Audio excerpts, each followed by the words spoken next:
네, 오늘은 예수님을 닮아가는 사람들 베드로전서 2장 19절에서 25절의 말씀으로 같이 한번 말씀을 생각해 보기를 원합니다. 마이크가 좀 안 꺼진 것 같은데 뭐가 쓱싹하는데 무슨 마이크 혹시 안 꺼졌어요? 네, 국민일보 미션 라이프에 따르면요, 인구 23만 4천 명의 브라질 그 상파울로 거기 오르톨란지아라는 곳에 루아 박동주 목사 이 도로가 생겼다, 도로명이 생겼다고 합니다. 박동주 이 목사님은 우리 같은 교단에 속해 있고요.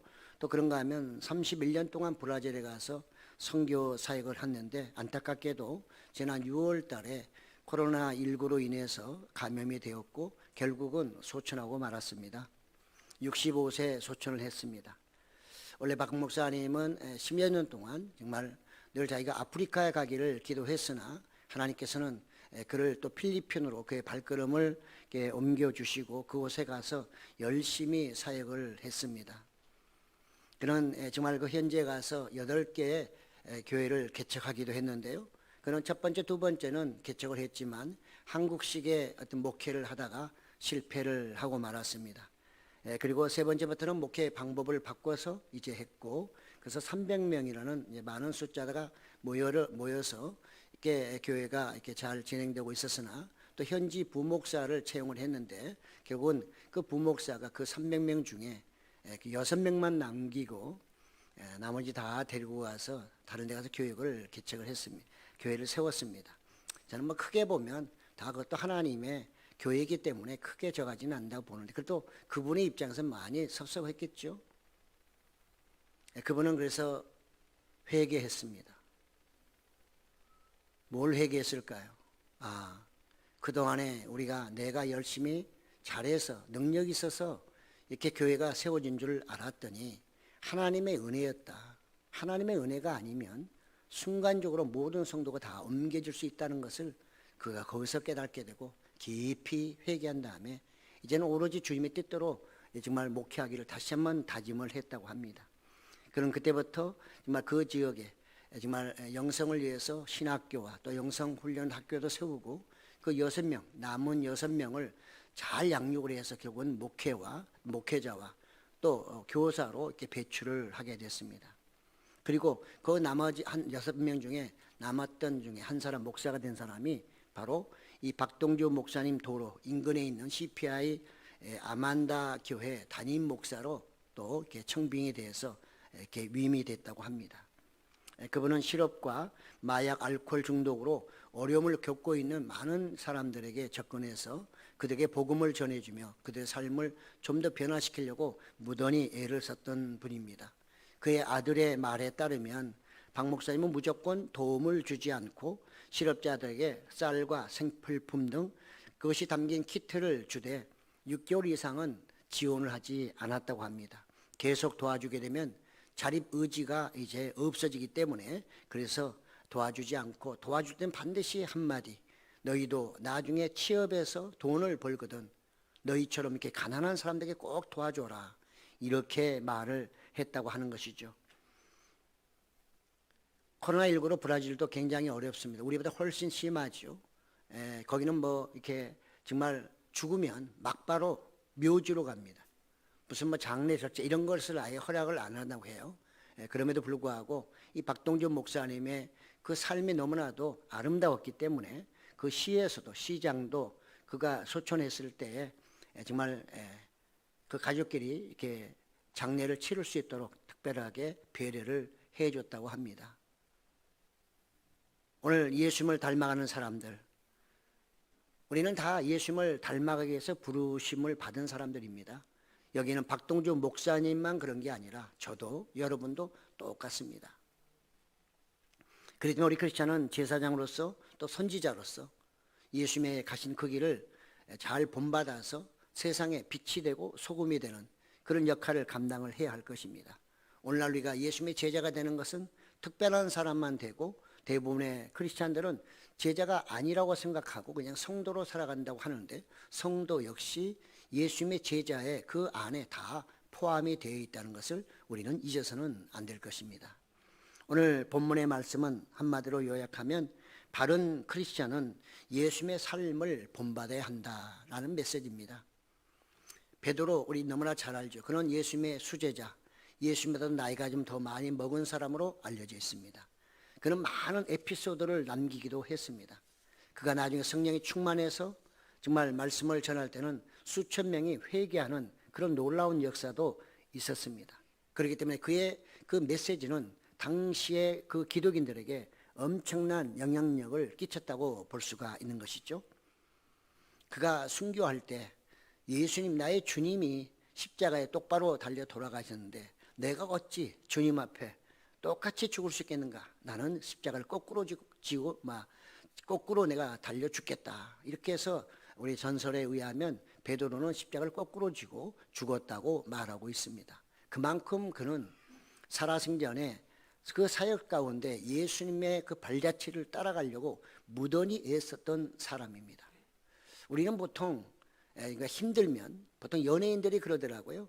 너무나 힘들기 때문에 자기 자녀들이 연예인 된다고 하면 정말 아주 도시락을 싸고 다니면서 말리더라고요. 근데 어쩔 수 없으니까 나중에는 할 수 없이 허락을 하는 그런 경우가 대부분입니다.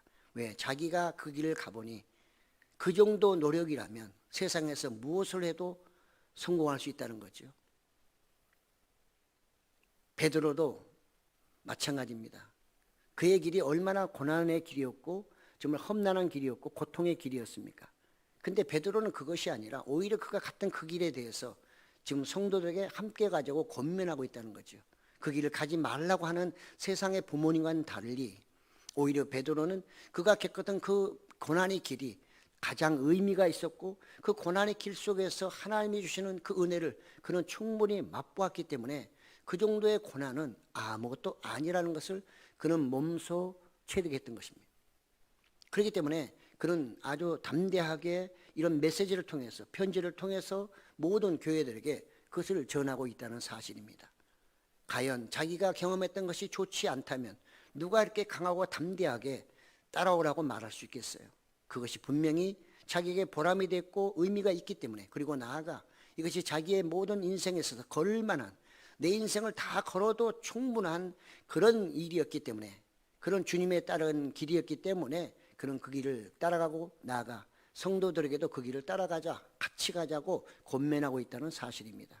그런 면에서 우리는 이 말씀을 베드로의 신앙 고백일 뿐만 아니라 그가 경험했는데 너무나 좋은 것이기 때문에 함께 가자고 하는 그런 그의 권면이라고 볼 수가 있습니다. 베드로는 앞에서 이런 얘기를 합니다. 두 가지의 고난이 있다. 우리에게는 두 가지 고난. 그것은 바로 불의의 고난과 불의한 고난과 마땅한 고난이 있다. 이렇게 말합니다. 불의한 고난. 이것은 받을 이유는 없는 거죠. 내가 직접적으로 무슨 죄를 지어서 받는 것이 아니라 이거는 복음을 전함으로 예수를 믿음으로 크리스천한 이유 때문에 받는 고난. 그래서 불의한 고난이라 이렇게 그는 말하고 있습니다. 은혜를 받은 사람이 견뎌낼 수 있는 선한 고난이죠. 아름다운 고난입니다. 은혜를 받지 않은 사람은 절대로 이것을 견뎌낼 수 없습니다. 인품이 좋다고 견딘다고요? 아닙니다. 인품 좋은 사람이 세상에 어디 있습니까? 세상에 인품 좋은 사람, 세상에 법 없이 사는 사람은 한 사람도 없습니다. 그런 세상 사람이 하는 거고 성경은 뭐라고 합니까? 의인은 없나니 하나도 없다고 말하고 있습니다. 아무리 좋은 사람, 법 없이도 살 수 있다고 하는 사람, 그 사람이 가장 싫어한 거 한번 건드려 보세요. 생각 이상으로 그 사람은 엄청나게 분노할 것이고 사람을 죽일 수도 있는 것입니다. 사람이 그렇게 선하지 않습니다. 사람이 그렇게 아름답지 않습니다.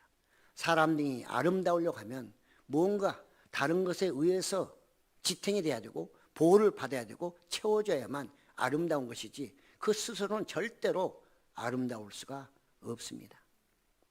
그래서 지금 베드로는 바로 그런 얘기 하는 거죠. 슬픈 고통이다. 그래, 불의한 고난은 대단히 슬프고 힘들고 어렵지만 그것이 바로 예수님을 닮아가는 길이기 때문에 그 길을 가야 한다는 것이죠. 예수님을 따르는 사람들이 달게 받아야 할 고난이고 부르심과 구원받은 사람들에게 주어진 의무라고 그는 말하고 있습니다. 그것이 하나님을 기쁘시게 하는 것이고 그거를 통해서 사람들이 영원히 구원받을 수 있기 때문이라고 말하고 있어요. 그렇기 때문에 하나님의 이름을 위하여 받는 이런 고난이야말로 가장 아름다운 고난이라고 할 수가 있는 것입니다. 십자가를 지고 가신 지고 가는 크리스찬에게 예수님이 보여주신 바로 본보기라고 할 수가 있습니다. 그렇기 때문에 우리는 좀 성숙한 신앙이 되어서 이런 불의한 고난을 받을 때 그것을 좀 여유 있게 받아들여야 됩니다. 그것 때문에 원망불평하지 않아야 된다는 말이죠. 쉽지는 않습니다. 그러나 그것을 원망불평 안 할 수 있는 사람이라면 베드로처럼 미래에 자기의 올 영광을 볼 수 있는 눈을 가져야 되고 또 나가서 그때그때마다 그런 억울한 불의한 그런 고난을 받을 때 주님이 주시는 은혜와 하나님이 주시는 위로가 그에게 항상 있기 때문에 가능하다는 사실도 우리는 잊어서는 안 될 것입니다. 항상 우리에게 불의한 고난 후에는 영광이 온다. 현재에서도 올 수도 있지만 미래에 반드시 그것은 보장되어야 되는 사실을 우리는 결코 잊어서는 안 될 것입니다. 비지땀을 흘린 그런 훈련 선수들은 반드시 그렇게 하면 그들에게는 영광의 면류관이 주어지는 사실을 우리는 알 수 있고 그래서 그들은 열심히 땀을 흘리지 않습니까?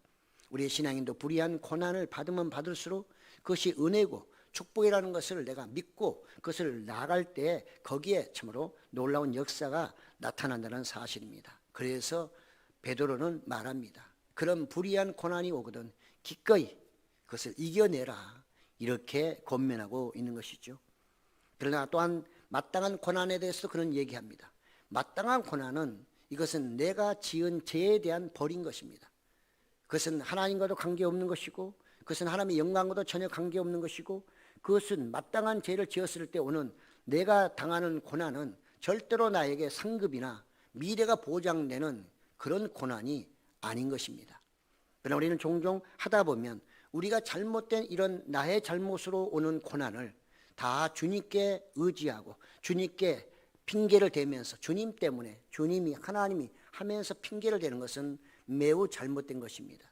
분명히 우리는 구별을 해야 하는 것입니다. 내가 주를 위해서 받는 고난이라면 그것은 불의한 고난으로 내일이 있는 것이지만 내 자신이 잘못함으로 오는 고난이라면 그것은 내가 달게 받아야 되고 그것에 대해서야말로 전혀 하나님께 영광이 되지 않고 예수님에게도 절대로 영광이 되지 않는다는 사실을 우리는 분명히 인식해야 하는 것입니다. 나아가서 그것은 오히려 수치스러운 것이고 나가 영광을 가리는 것이라는 사실도 우리는 잊지 말아야 할 것입니다.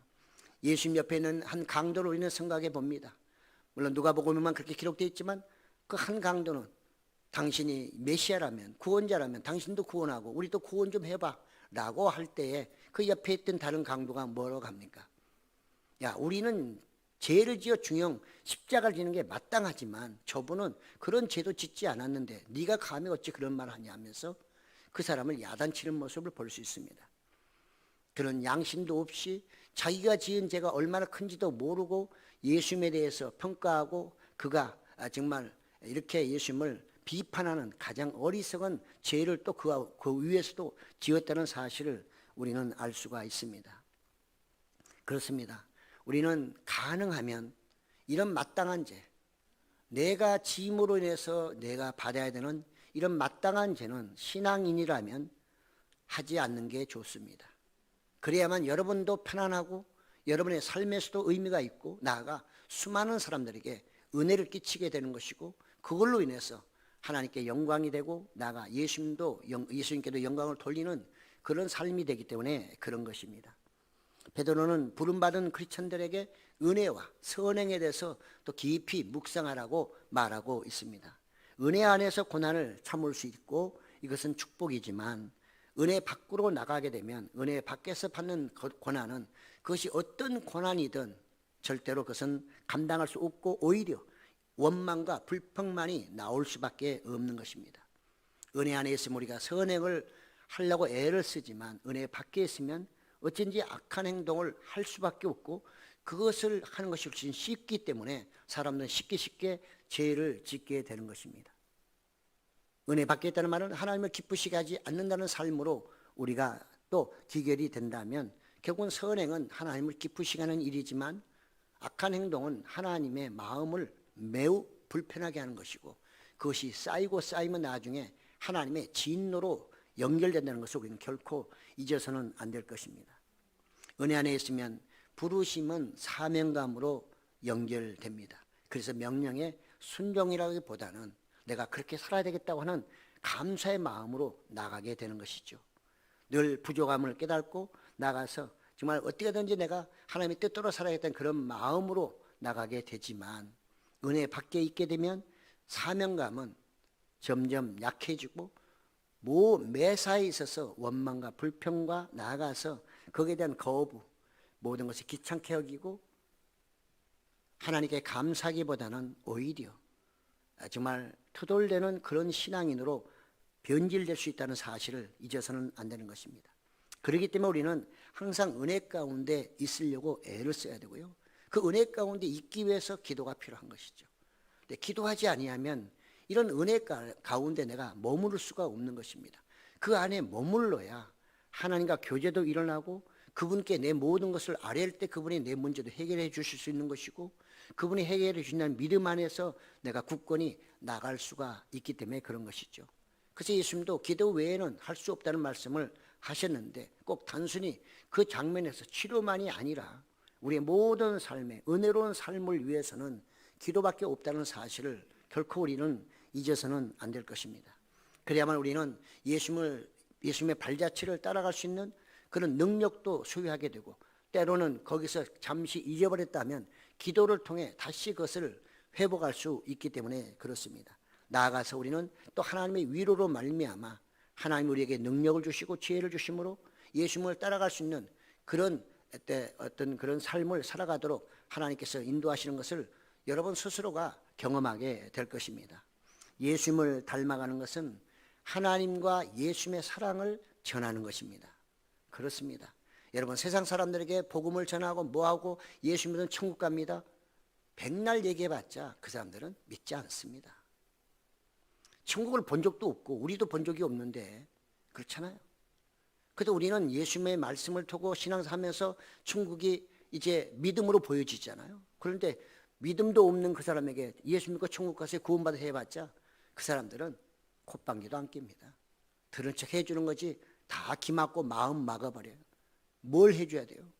내가 예수님을 닮고 하나님을 닮아가는 그런 모습 속에 그들에게 하나님의 아가페적 사랑, 정말 대가 없는 사랑을 그들에게 나눠주려고 애를 쓸 때 그 사랑을 맛본 그들이 천국이 있는지도 모르겠다는 생각도 하게 되고 나아가 예수님 앞에 나오고 싶은 마음도 생기는 것이죠. 그래서 우리가 예수님을 따라가는 것은 어찌 보면 우리 인생의 가장 중요한 방향이고 목표라고 할 수가 있는 것입니다. 우리 한국교회는 어찌 보면 예수님을 닮아간다는 이런 말은 너무나 설교 자체 제목부터 무겁고 이런 메시지를 전하는 자체가 목사부터 부담이 가기 때문에 이런 메시지를 전하기보다는 그저 예수 믿으면 잘 삽니다, 행복해집니다, 치료받습니다, 건강해집니다, 오래오래 삽니다, 후손이 잘 됩니다, 이런 메시지만 원하다 보니 이런 예수님을 닮아가자는 이런 메시지는 너무나 무거운 거예요. 내가 감히 그럼 예수님을 닮아가려면 내 인생 다 포기해야 되겠네, 이런 생각부터 든다는 거죠. 이게 잘못된 교육이었고 이렇게 생각하는 자체가 문제라는 거죠.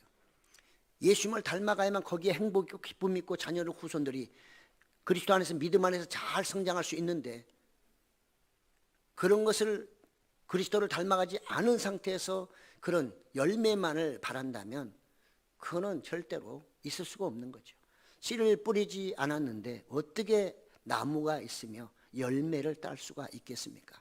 우리는 뿌리지도 않고 거둘 수 있는 그런 하나님의 백성이 아니라 뿌림으로 거둘 수 있는 하나님의 자녀라는 거, 이걸 꼭 기억을 해야 하는 것이죠. 그 뿌리는 것이 가장 중요한 그 뿌림이 뭐냐? 그 씨 뿌림이 바로 예수님을 닮아가는 것이라는 사실입니다. 그래서 예수님은 우리에게 사랑의 홍보 대사로 우리를 세우셨어요. 화목 제물로 예수님은 하나님께 드리고 그 화목 제물로 인해서 하나님의 사랑을 우리에게 넘겨주면서 이제 너희는 세상에 나가 나의 사랑을 전해줘라. 하나님의 사랑도 전해라. 그래서 우리는 사랑의 홍보 대사입니다. 이걸 우리가 잊어버리게 되면 우리는 복음을 아무리 전한다 해도 그것이 상당히 열매 맺기는 어렵고 또 나아가 하나님이 원하시는 그런 전도 방법이 아닐 수 있다는 사실을 우리는 다시 한번 생각을 해야 할 것입니다. 그렇기 때문에 홍보대사는 솔선수범해서 이것을 전달해야 되지만 잘 알아야 된다는 거죠. 내가 전하는 그것이 무엇인지 정확히 알아야 그래야지 제대로 전하지. 내가 전달할 것이 무엇인지도 모르고 무조건 홍보대사라는 이름만 가지고 나가면 뭘 전하는지를 모르고 막 다닌다고 하면 그거야말로 이 일을 그르치게 될 것이고 나가서 아마 나중에 좀 있으면 다시 소환돼서 홍보대사가 아니게 될 줄 아마 될 것입니다. 그러면 우리는 이제 사랑의 홍보대사로 하나님이 우리를 임명해 주셨으므로 이걸 끝까지 감당해야지 중간에 철수당하는 중간에 그것이 다시 내려지는 그런 일이 결코 있어서는 안 될 것입니다. 우리는 잘못 알면 많은 사람들을 죽음의 길로 나 자신과 함께 죽음의 길로 갈 수 있다는 것을 분명히 알아야 될 것이고요. 그래서 베드로는 오늘 우리가 전하는 예수님, 우리가 믿는 그 예수님이 누구인지에 대해서 오늘 좀 상세하게 예수님의 지난 과거의 삶을 발자취, 본보기를 소개하고 있다고 볼 수가 있는 것이죠.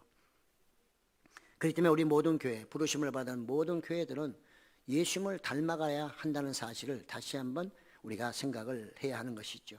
베드로전서 5장 10절에 보니까 모든 은혜의 하나님 곧 그리스도 안에서 너희를 부르사 자기의 영원한 영광에 들어가게 하신 이가 잠깐 고난을 당한 너희를 친히 온전하게 하시며 굳건하게 하시며 강하게 하시며 털을 견고하게 하시리라. 이렇게 말씀하고 있어요. 네, 우리의 이 땅에서의 불의한 고난, 예수님 때문에 또 천국을 가기 위해서 복음을 전하다가 받는 이 고난은 잠깐이라는 거죠. 여러분, 영혼에 비하면 우리의 인생살이는 그야말로 잠깐입니다. 아이가 태어나서 이제 정말 죽음에 이르는 그 기간들이 60년, 100년이라고 말하지만 지나고 보면 늘 성경은 잠깐, 안개, 지나가는 안개라고 표현하잖아요. 왜? 영혼에 비하면 당연히 맞는 말이죠. 그래서 베드로는 이 땅에서 주를 위하여 또 하나님을 위하여 나의 영혼 구원과 감사를 위하여 드리는 이런 여러 가지 고난, 불의한 고난은 잠깐이라는 거예요. 그 잠깐 동안에도 우리가 혼자 하는 것이 아니라 주님이 예수님이 직접 오셔서 우리를 붙잡아 주시고 굳건하게 하시고 털을 더욱더 견고하게 서 나가게 해 주시겠다고 약속했고 베드로는 그것을 경험했기 때문에 교회들에게 지금 그런 메시지를 전하고 있는 것입니다. 그래서 정말 이 모든 것들은 제자들의 영광을 위하여 예수님이 십자가에 죽으시고 또 가기까지 모든 고난의 본을 보여주신 것은 바로 제자들로 하여금 그 길을 통해 영광의 길을 가도록 하기 위해서 이걸 보여줬다고 베드로는 말하고 있는 것입니다. 그래서 베드로의 말을 갖고 오늘 좀 요약을 해보면 그렇습니다. 오늘 본문에 나온 대로 예수님은 어떤 분이셨고 도대체 무슨 본을 보이셨다는 것인가. 첫째로 예수님은 불의한 고난을 직접 경험하신 분입니다. 경험의 본보기라는 것이죠. 우리는 내가 해보지 않고서 말하는 경우도 있으나 그렇게 되면 우리는 상당히 어떤 진실성도 떨어지고 또 상대방에게 영향력도 훨씬 덜하죠. 예수님은 그래서 하나님이시면 이 땅에 오셔서 우리 인간이 겪을 모든 고난과 고통을 직접 겪으시면서 그것을 본으로 보여주셨습니다. 그분은 그 고난 가운데서도 자기에게 편리할 때 거짓말하고 그때그때만 임기응변으로 세상을 살지 않으셨다는 것이죠. 둘째로 예수님은 인내의 본보기입니다. 갖가지 정말 수모와 모욕을 당하셨지만 그것을 인내하셨습니다. 예수님은 얼마든지 그걸 이겨낼 수 있는 능력도 있었고 또 정말 그것을 이겨냈던 여러 가지 사건이 있지만 이런 수모와 모욕을 당하실 때 다 참으셨다. 왜? 그것이 불의한 고난이기 때문에 그걸 통해서 하나님이 일하실 수 있는 것이고 그걸 통해 죽어가는 사람을 살릴 수 있는 길이기 때문에 예수님이 몸소 그것을 인내하셨다는 것입니다. 우리 신앙인도 항상 우리 인내가 필요한 것이죠. 셋째로 고난 중에 위협하지 않은 그런 본보기였습니다. 우리는 힘 있는 사람들은 누가 뭐라고 하면 막 겁을 주고 위협해서 그렇게 하지 못하게 하잖아요. 그러나 예수님은 그런 어떤 정말 엄청난 고난을 당함에도 불구하고 예수님 스스로가 심판하지 않으셨습니다. 우리는 가늠한 여인에 대해서도 예수님이 하시듯 마시듯이 내가 너를 심판하지 아니하노니, 내가 너를 판단하지 아니하노니 모든 걸 아버지께 맡긴다고 하셨고, 그래서 예수님은 그분이 하는 모든 사역에 대해서 최종적인 판결을 누가? 하나님이 하실 것으로 믿고 또 하나님께 맡기는 그런 믿음이었습니다. 불의한 고난을 당하는 사람에게 바로 이런 믿음이 있어야 되는 것이죠. 내가 그때 같으면 반항하고 거기에 대해서 서로 간에 대적하고 싸운다고 하면 그 불의한 고난은 불의한 고난이 아니라 나중에 그것 때문에 나중에 엄청난 다른 결과를 초래할 수 있습니다.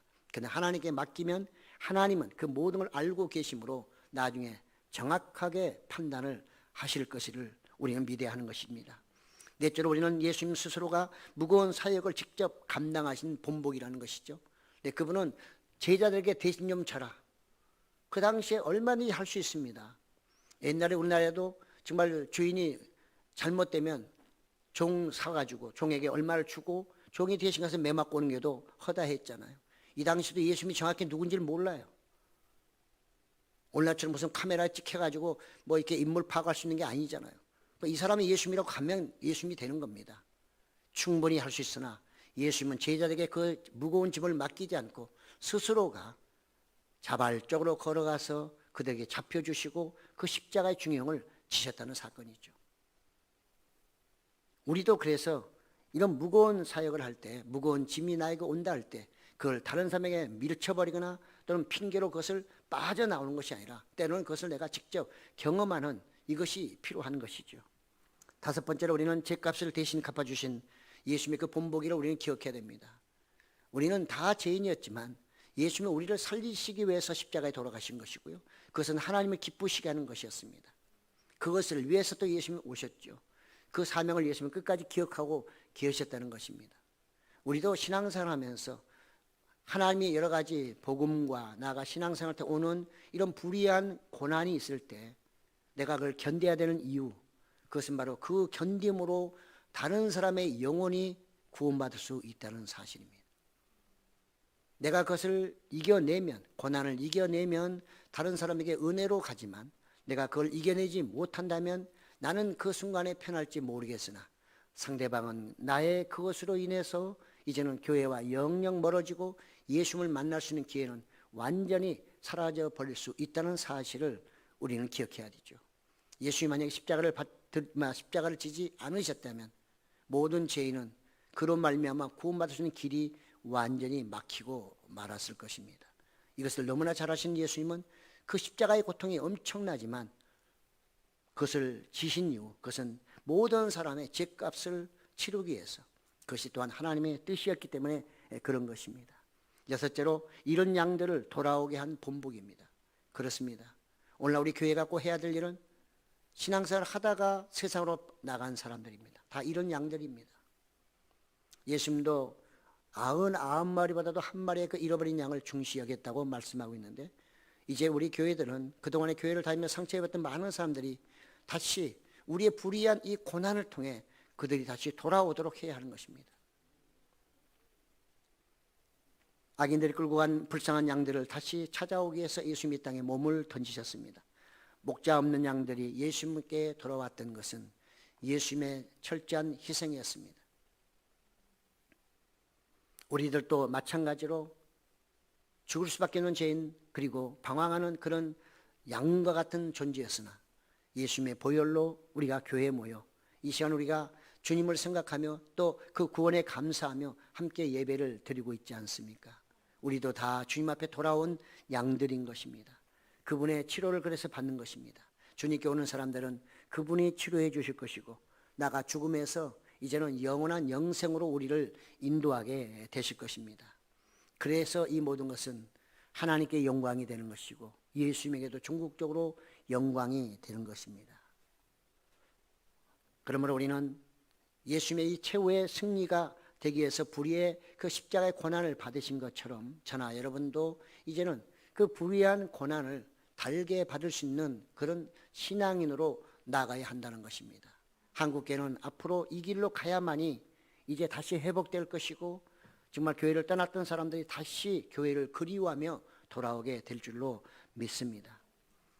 그러므로 우리 믿는 이제 구원받은 크리스찬들은 정말 예수님의 본을 닮아가는 것이 가장 근본적인 것이고 가장 급한 일이라 생각이 되어집니다. 크리스찬은 불의한 고난을 당하더라도 영원 구원을 위해서 참고 극복해야 하는 것입니다.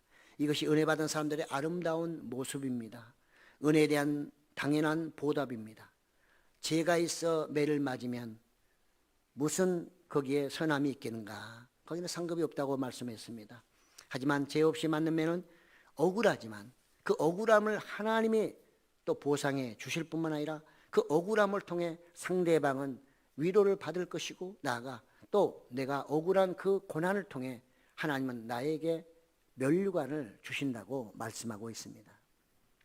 예수님도 이 불의의 고난을 당하실 때 그분은 절대로 과시하거나 자랑하거나 또는 무엇을 요구하지 않았습니다. 우리가 특히 교회들이 좀 선한 일을 하고 예수님을 닮아가는 일을 하면서 세상에 그걸 자랑하거나 이렇게 했다고 하면서 뭔가 대가를 요구하는 그런 교회가 되어서는 절대로 안 됩니다. 그는 예수님이 가신 발자취도 아니거니와 하나님이 원하시는 길도 절대 아닌 것입니다. 우리는 최선을 다해서 예수님을 따라가는 것이고 그분을 따라 전하고 또 나가서 희생도 당하고 헌신도 하고 하지만 그 모든 결과에 대해서는 하나님이 알아서 하실 것입니다. 그것까지 우리가 해서는 절대 안 되는 것이죠. 오늘 혹시라도 우리 한국교회가 또 우리 모든 믿는 사람들이 그런 일까지 했다면 우리가 회개해야 하는 것이죠. 그렇습니다. 그래서 우리는 정말 그 예수님의 예수님을 닮아감으로 오는 불의한 고난이 있지만 이걸 이겨내야 하는 이유가 여기에 있는 것이고 그걸 이기는 사람들에게는 반드시 하나님께서 보상한다는 것을 우리는 또 기억을 해야 할 것입니다. 마태복음 10장 39절에 예수님 말씀하시죠. 자기 목숨을 얻는 자는 잃을 것이요 나를 위하여 자기 목숨을 잃는 자는 얻으리라. 그렇습니다. 짧은 인생을 살아갈 것인가 아니면 내가 영생을 위해서 주를 따라갈 것인가 이것은 우리가 선택해야 하는 것입니다. 바울도 야고보도 그래서 세상의 길보다는 예수님이 가셨던 그 고난의 길을 그들이 선택해서 성공적인 인생으로 마무리했음을 알 수가 있습니다. 디모데후서 4장 7절 8절에 나는 선한 싸움을 싸우고 나의 달려갈 길을 마치고 믿음을 지켰으니 이제 후로는 나를 위하여 의의 면류관이 예비되었으므로 주 곧 의로우신 재판장이 그날에 내게 주실 것이며 내게만 아니라 주의 나타나심을 사모하는 모든 자에게 도니라. 네, 바울만 그 면류관을 받는 것이 아니라 바울처럼 주님을 사모하며 기다리는 모든 사람에게는 똑같이 면류관을 주신다고 약속하고 있습니다. 그런가 하면 야고보도 1장 12절에서 시련을 견디어낸 자에게 주께서 약속하신 생명의 면류관을 얻게 될 것이다. 이렇게 말씀하고 있습니다. 사랑하는 성도 여러분, 혹시라도 여러분의 지금 삶 속에서 참으로 여러분들이 여러 가지 주를 믿으며 복음을 전하며 신앙생활을 하면서 오는 불의한 그런 고난을 겪고 계시지는 않는지요? 그렇다면 그것은 여러분의 큰 축복입니다. 그걸 잘 이기시고 그래서 하나님께 영광을 돌리고 여러분에는 축복으로 이어지는 귀한 역사가 있으시길 예수님의 이름으로 축복합니다. 저는 오늘 말씀을 통해 우리 삶에 몇 가지만 적용하고 마치고자 합니다. 첫째, 크리스천은 교회의 선한 본보기가 되어야 합니다. 사랑하는 성도 여러분, 우리가 예수님을 믿고 교회에 나온 것은 교회 나와서 예수님을 믿는 것은 딱 한 가지입니다. 그것은 예수님을 닮아 하나님의 나라를 건설하는 것입니다. 우리는 그런데 이 목적과 방향을 잃어버리고 교회에 와서 다른 것 때문에 소소한 문제 때문에 서로 간에 언쟁을 하거나 그것 때문에 서로 얼굴을 붉히거나 그것 때문에 서로 간에 갈등을 하는 것은 넘어지게 하는 것은 결코 옳지 않습니다. 그는 사단이 좋아하는 것이고 예수님이 가장 싫어하는 것입니다. 예수님을 닮아가고자 하는 아름다운 덕을 교회는 세워야 하는 것입니다. 여러분, 세상에 그냥 되는 것은 없습니다. 땀을 흘려야 됩니다. 씨를 뿌려야 열매를 거둘 수 있듯이 우리의 신앙생활에서도 주님이 나를 위해서 십자가에 돌아가심으로 이제 구원은 받았으나 구원받은 내가 할 일이 있다는 거죠. 우리가 할 일이 있다는 것입니다. 그것은 예수님을 따라감으로, 그분의 발자취를 따라감으로 하나님의 나라를 확장하고 나가서 세상 죽어가는 수많은 영혼들을 살리는 데 우리가 쓰임받아야 한다는 사실이죠. 그래서 우리는 서로 간에 정말 늘 성령 안에서 하나님이 기쁘시게 하기 위해서 예수님을 닮아가야 하는 것입니다. 예수님을 닮아가려는 그 마음만 있으면 서로 간에 충돌이 일어나도 금방 정리가 됩니다. 그 순간에는 그랬지만 지나고 나면 또 후회가 되고 회개하고 또 용서를 서로 빌면서 하나님 앞에 돌아오게 되면 우리 모든 성도는 당연히 그리스도 안에서 하나가 되는 것은 말할 필요가 없는 것입니다. 그렇습니다. 우리 크리스찬들은 교회 안에서 예수님의 본을 보여줘야 하는 것입니다. 두 번째는 우리는 크리스찬은 세상 사람들에게 아름다운 본보기가 되어야 하는 것입니다. 우리는 복음을 정말 확장해 나가는 사명을 받고 있습니다. 복음을 전해야 됩니다. 비결은 예수님을 닮아가는 것이죠. 우리는 그런 삶을 보여줘야만 세상 사람들이 소망을 갖습니다. 세상 사람이 빛을 보게 되는 것입니다. 자연 빛이 아니라 우리의 그런 그리스도를 닮아가는 삶 속에서, 말 속에서 그들이 빛을 보게 되는 것이요, 생명의 빛을 보게 되는 것입니다. 그 어려운 상황에서도 저 믿는 사람들은 도대체 무엇 때문에 그 고난과 고통을 당하면서도 베레벨 얘기를 다 해도 그걸 다 이겨내며 여전히 신앙생활을 할까 궁금하지 않겠어요? 우리는 그래야만 교회의 높은 문턱이 낮아지는 것입니다. 아직도 교회 문턱은 사회인이 볼 때는 높습니다. 쉽게 들어올 수 없는 문턱입니다. 우리는 잘 모르지만 세상 사람이 볼 때는 교회의 문턱은 여전히 높습니다. 아무나 막 들어올 수 있는 곳이 아니라는 말이죠. 왜 그럴까요? 저는 그 이유가 바로 전도를 안 한 것도 아니고 우리가 도와주지 않은 것도 아니고 복음을 전하지 않은 것도 아니고 설교자가 없어서도 아니고 교회가 없어서도 아닙니다. 열심히 했지만 가장 중요한 요소, 예수님을 닮아가려고 하는 그 마음이 없었다는 거죠. 복음은 전하고 무조건 우리 교회 오라고만 하지, 그리고 무조건 오면은 환영하지만 다른 데 가면 욕하고 뭐하면서 정말로 서로 간의 갈등을 야기하는, 이것은 결코 복음이 아니고 예수님을 닮아가는 것은 더욱더 아닌 것입니다. 우리는 이런 것을 자행하면서도 하나님을 가장 잘 믿고 예수님의 뜻대로 산다고 우리 스스로가 자의하지는 않았나요? 회개해야 됩니다. 예수님을 진정으로 닮아감으로 인해서 오는 불의한 고난을 누구든지 받으며 그것을 감사하며 그것을 그대로 지켜나가는 이런 교회들이 될 때에 한국교회는 코로나를 충분히 이길 수 있는 것이고 앞으로 교회가 다시 부흥성장할 수가 있는 것입니다. 진정으로 그리스도에 닮아가는 것이 없다고 하면 그 어떤 것을 줘도 세상 사람은 받기만 하지 절대로 문을 열지 않을 것입니다. 독일의 마이클 틸리 교수는 최근에 이런 얘기했습니다. 뉴 노멀 시대에 교회는 하나님 나라의 관점에서 이웃을 사랑하고 타인을 존중하는 연대의식을 가질 필요가 있다. 그렇습니다. 우리는 요즘에 사람들이 자연과 하나가 되어야 된다는 얘기를 많이 하죠. 그래서 애견도 자기 가족처럼 생각한다 이렇게 말합니다.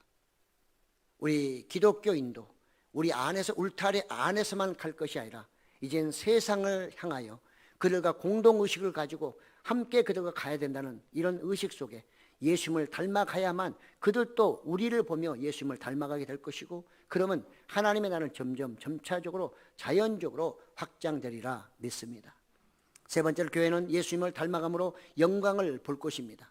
우리가 죄가 있지만 예수님을 믿음으로 말미암아 제사함을 받았고, 예수님은 죄가 없지만 하나님이 기쁘시게 하기 위해서 십자가를 지셨습니다. 불의의 고난을 자발적으로 받으신 것입니다. 십자가의 길을 몸소 실천하셨기에 우리는 그 길을 마땅히 따라가야 하는 것입니다. 상급을 주지 않는다 해도 우리는 그 구원받은 은혜만으로도 그분을 따라가야 하는 것입니다. 왜? 그분이 길이고 진리고 생명이기 때문에 그런 것이죠. 그렇지만 우리는 그분을 따라가게 되면 부활의 영광까지 우리에게 온다는 사실을 생각하면 이거야말로 그 무엇과 바꿀 수가 있겠습니까? 이제 위드 코로나 시대에 교회 복음을 위하여 더 많은 애매한 고난을 우리는 받을 수밖에 없고 받아야 합니다. 그래야만 우리는 그 고난을 통해, 불의한 고난을 통해서 우리는 한 발짝 한 발짝 세상에 나갈 수 있고 내 믿지 않는 이웃에게 나갈 수가 있을 것입니다. 이것이 우리에게 주어진 시대적 사명이요 하나님의 영광이며 나아가 예수님을 흐뭇하게 하는 길인 것입니다. 세상에 빛의 소망을 주는 길인 것입니다. 하나님의 성도 여러분, 이제 이 사명을 우리는 감당해야 하는 시대에 있습니다. 그러므로 더욱더 예수님을 닮아가 참으로 하나님을 기쁘시게 하고 예수 그리스도께 영광을 돌리며 저나 여러분에게도 그 영광의 길에 들어갈 수 있는 그런 은혜와 복이 넘치시기를 예수 이름으로 축복합니다. 아멘.